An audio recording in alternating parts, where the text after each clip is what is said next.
ప్రభునందు మాకు అత్యంత ప్రియులైన దేవుని ప్రజలందరికీ యేసుక్రీస్తు వారి శ్రేష్టమైన నామంలో శుభాలు తెలియజేస్తున్నాను. Good morning.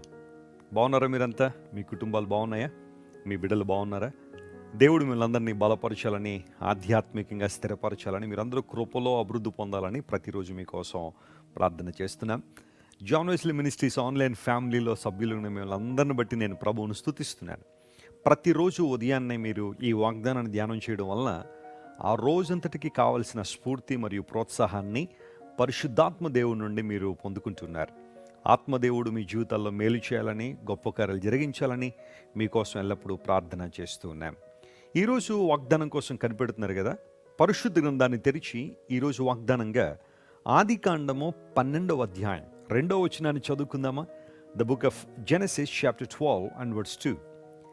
నిన్ను గొప్ప జనముగా చేసి నిన్ను ఆశీర్వదించి నీ నామమును గొప్ప చేయుదును, నీవు ఆశీర్వాదముగా ఉందువు.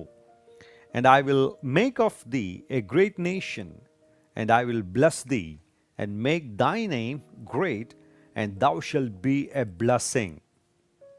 దేవుడు ఇక్కడ అబ్రహాముతో మాట్లాడుతున్న విధానాన్ని మనం గమనిస్తున్నాం. ప్రభునందు ప్రియ దేవుని బిడ్డలారా, అబ్రహాము బైబిల్ గ్రంథంలో చాలా ప్రాముఖ్యమైన వ్యక్తిగా మనకు కనబడుతున్నాడు. దేవుడు అబ్రహాముతో మాట్లాడుతూ, నీవు లేచి నీ దేశము నుండి, ఆ తర్వాత నీ బంధువుల నుంచి, ఆ తర్వాత నీ తండ్రి ఇంటి నుండి బయలుదేరి నేను చూపించే దేశానికి వెళ్ళమని చెప్పాడు. అది ఖచ్చితంగా సవాలుతో కూడిన విషయమే. ఎందుకంటే దేవుడు అబ్రహాముతో మాట్లాడుతూ ఆల్ ఆఫ్ ఎ సడన్గా నీ బంధువులను, నీ దేశాన్ని, నీ తండ్రి ఇంటిని వదిలిపెట్టి వచ్చేయాలంటే అది మనం మాట్లాడుకునేంత చిన్న విషయం అయితే కాదు. అలాంటి స్వరమే గనక మనకు వినబడితే మనం వెంటనే ఇది దేవుని స్వరం కాదు, సాతాను నన్ను చాలా శోధించేస్తాడండి అని అనుకుంటాం మనమైతే. కానీ అబ్రహాము దేవుని మాటకు లోబడ్డాడు. గమనించిన దేవుని బిడ్డలారా, ప్రతి ఆశీర్వాదం బైబిల్లో విధేయతతో ముడిపెట్టబడి ఉంటుంది. ఒబీడియన్స్ అనేది నీ జీవితంలో లేకపోతే బ్లెస్సింగ్ అనేది లేదు అనడానికి ఎన్నో ఉదాహరణలు బైబిల్లో మనం చూడొచ్చు.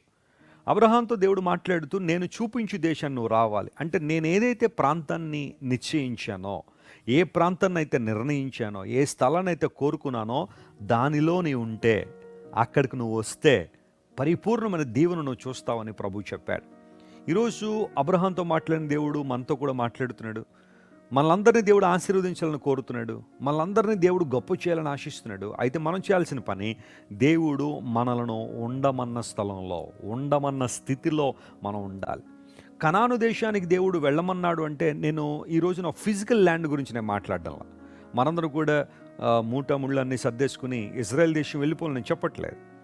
ఆనాడు శారీరకమైన లేదా భౌతికమైన ప్రాంతాన్ని దేవుడు అబ్రహాముకు చూపించాడు. కానీ ఈరోజు మనందరం కూడా ఒక స్పిరిచువల్ ప్లేస్, యేసుక్రీస్తు ప్రభువులో, ఆయన మార్గములో, జీవ మార్గంలో మనం నడవగలిగితే, నీతి మార్గంలో మనం నడవగలిగితే, దేవుడు నిర్ణయించిన, నిశ్చయించిన ఆ ఆధ్యాత్మిక స్థితిలో మనం ఉంటే ఖచ్చితంగా ఆశీర్వాదాలు మనం చూస్తాం. అబ్రహాముకు దేవుడు 4 రకాలైన ఆశీర్వాదాలు ఇచ్చాడు. దాన్ని 4-fold బ్లెస్సింగ్ అంటారు. నెంబర్ 1, నిన్ను గొప్ప జనముగా చేస్తానన్నాడు. నెంబర్ 2, నిన్ను ఆశీర్వదిస్తానన్నాడు. నెంబర్ 3, నీ నామమును గొప్ప చేస్తానన్నాడు. 4వది ఇన్క్రెడిబుల్ బ్లెస్సింగ్, నేనే నిన్ను ఆశీర్వాదంగా మారుస్తాను అని దేవుడు చెప్పాడు. ఈ 4 రకాల ఆశీర్వాదాలు దేవుడు మన జీవితాల్లో కూడా నెరవేర్చాలని ఆయన కోరుతున్నాడు. అబ్రహామును దీవించిన దేవుడు, మోషేను దీవించిన దేవుడు, దావీదును దీవించిన దేవుడు, దానియేలును బలపరిచిన దేవుడు నేటికి మన మధ్య సజీవంగా ఉన్నాడు, మనతో ఉన్నాడు, మనలో ఉన్నాడు. నమ్మిన వారి స్తోత్రం చెప్దాం. హల్లెలూయా. ఈ 4 రకాలైన దీవెనలను నువ్వు పొందుకోవాలంటే దేవుడు నిర్ణయించిన స్థలంలో ఉండాలి. ఒకవేళ ఎంతవరకు నీ ఇష్టానుసారం తిరిగేవేమో, నీ ఇష్టానుసారం బ్రతికేవేమో, నీ ఆలోచన ప్రకారం, బంధువుల ఆలోచన ప్రకారం, అవిశ్వాసుల నిర్ణయాల ప్రకారం నువ్వు జీవించావేమో, ఈరోజు మంచి నిర్ణయం తీసుకో. ప్రభువా, నీ చిత్త ప్రకారం, నీ మార్గములో, నీ నామానికి మహిమ తెచ్చినట్లుగా నేను బ్రతుకుతానని నువ్వు నిర్ణయం తీసుకుంటే చాలు. నిన్ను ఆశీర్వదించే బాధ్యత దేవుందే. ఎందుకంటే ఆయన్ను గట్టిగా పట్టుకున్న ఏ ఒక్క వ్యక్తిని కూడా దేవుడు ఆశీర్వదించకుండా వదిలిపెట్టలేదు. Praise the Lord. యాకోబు దేవుణ్ణి గట్టిగా పట్టుకున్నాడు, ఆశీర్వాదం పొందుకునే వెళ్ళాడు కదా. ఎస్, ఈరోజు నిన్ను కూడా దీవిస్తాడు ప్రభు. నీకున్న దుర్భర పరిస్థితుల నుంచి ప్రభు నీకు విడుదలిస్తాడు. అనారోగ్యంతో ఉన్నావా? అప్పు బాధల్లో నలిగిపోతున్నావా? నిందల అవమానాల మధ్య ఉక్కిరిబిక్కిరైపోతున్నావా? నీ చుట్టూ వస్తున్న సమస్యలన్నీ కూడా ఒక ఉప్పెనలా, ఒక గాలి తుఫానులా నీ మీద దొమ్మిగా పడుతుంటే ఏం చేయాలో అర్థం కాక, ఎటుపోవాలో తెలియక అగమ్య గోచరమైన పరిస్థితులు నువ్వు ఉన్నావా? లుక్ అంటూ జీసస్. ప్రభు వైపు చూడు. ఆయన నీతో మాట్లాడుతున్నాడు. నేను దీవించాలని కోరుతున్నాడు ఆయన. పరిపూర్ణమైన దీవెన, సంపూర్ణమైన ఆశీర్వాదం ఆయన దగ్గర మాత్రమే ఉన్నాయి కనుక ఆయనను దీవించాలని కోరుతున్నాడు. ఈరోజు ఈ వాగ్దానం అంతా జాగ్రత్తగా జ్ఞాపకం చేసుకుని ప్రభువును స్తుతించండి.